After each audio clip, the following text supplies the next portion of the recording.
Hello guys, welcome to Supreme Steno classes. Guys, first of all, I am really very sorry कि मैं इतने दिन से आप लोग को डिक्टेशन नहीं दे पा रहा था due to my heavy busy schedule. काफ़ी ज़्यादा जो है मेरा शेड्यूल काफ़ी ज़्यादा बिजी था। मैं टाइम नहीं निकाल पा रहा था कि मैं डिक्टेशन रिकॉर्ड कर पाऊँ और आप लोग को दे पाऊँ। इस वजह से मैंने कुछ इन्फॉर्मेशन जैसे पटना हाई कोर्ट में स्टेनोग्राफर की रिजल्ट आई उसको पोस्ट के थ्रू डाला और भी कुछ इन्फॉर्मेशन जो थी जो मैंने वहाँ पर डाला और मैं ज़्यादा उसमें वो शामिल नहीं हो पा रहा था। बट मैं कोशिश कर रहा हूँ कि जैसे ही मेरे को थोड़ा सा भी टाइम मिल रहा है मैं आप लोगों के लिए जो है वीडियो बना करके डालने के लिए उपलब्ध हो पा रहा हूँ।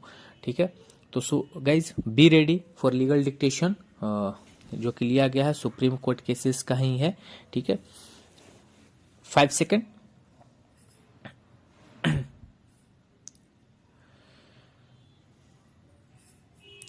Industrial Financial Corporation of India IFCI, the secured creditor under bracket hereinafter referred to as the creditor in the capacity of a financial institution entered into a corporate loan agreement with Blue Coast Hotels under bracket hereinafter referred to as the debitor for a sum of rupees 150 crores.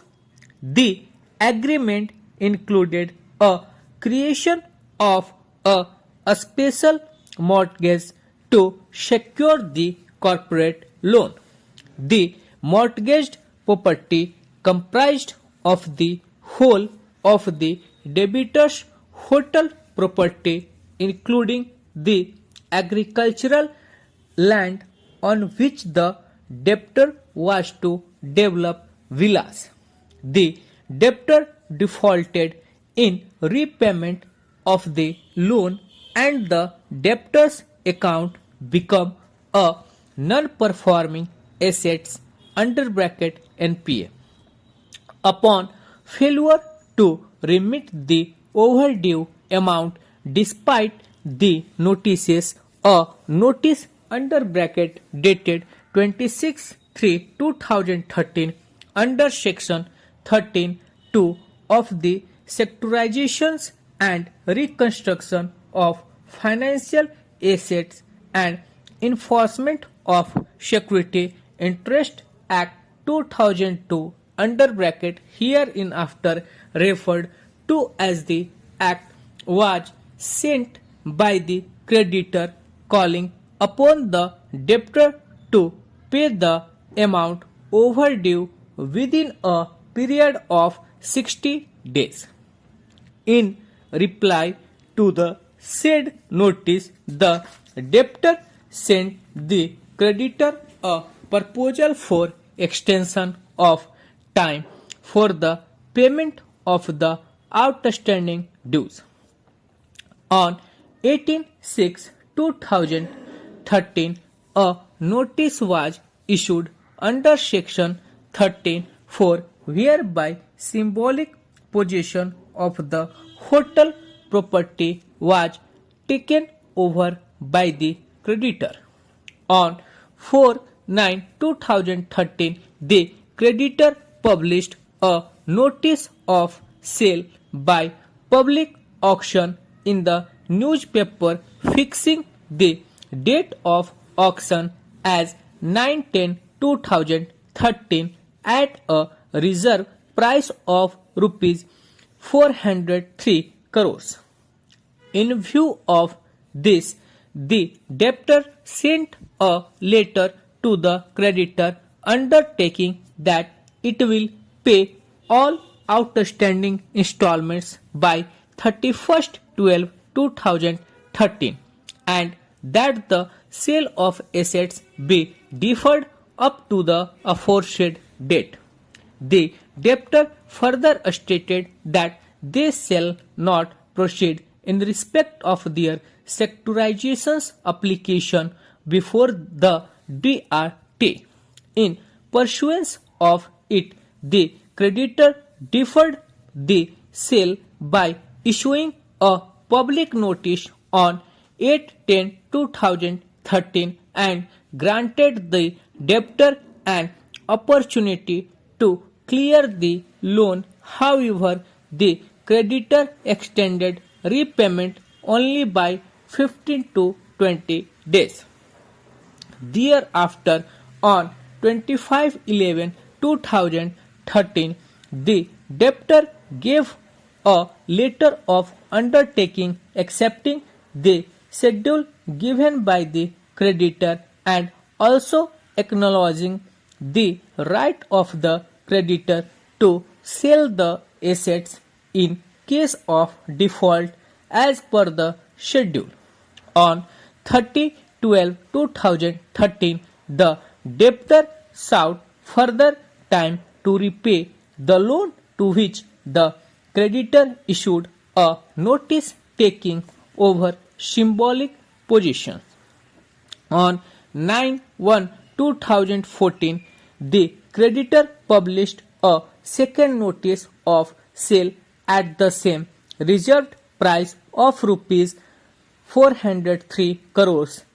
DRT passed an interim order directing the creditor to defer the acceptance of bids and not take any further steps with regard to the sale of property for 60 days. On 8/10/2014, the creditor issued a third notice of sale by public auction, fixing the auction on 12/11/2014 at a reserve price of rupees 542.57 crores. Pursuant to the writ petitions filed by the debtor, the High Court allowed the bids to be received for the sale of the Goa Hotel to be held in a sealed cover till the next date of hearing, which was fixed to be on 19/11/2014. However, no bids were received pursuant to the third public auction notice.